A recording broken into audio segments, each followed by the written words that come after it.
Il était une fois un archéologue qui tomba sur une drôle de pyramide. Non, pas celle-là, trop égyptienne. Oui, cette pyramide de Heinrich et Bird, bien connue dans nos entreprises.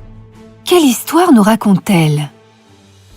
Eh bien, commençons par un petit détour.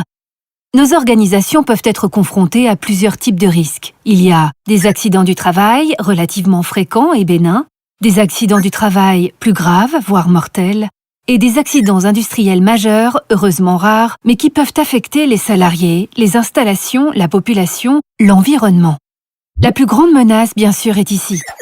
Mais alors, le fameux TF, taux de fréquence, qui traduit le nombre d'accidents produits sur un site, parlons-en.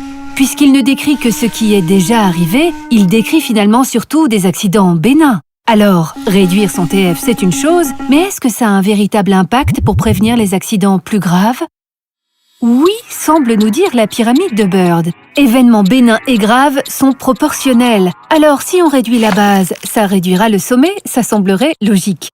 Sauf que, dans la base, oui, il y a quelques événements où on n'est pas passé loin de quelque chose de bien pire. Et il y en a d'autres, beaucoup plus nombreux, qui ne pouvaient pas dégénérer en accidents graves. Si vous consacrez vos ressources et votre temps à gérer tous ces événements bénins, cela aura un effet très limité, voire nul, sur la prévention des événements plus graves. Alors, et si on modifiait un peu cette pyramide? Tadam! Avec le bien nommé diamant de la prévention. Eh oui, rien de moins, car vous allez voir, c'est un véritable trésor d'informations pour les entreprises.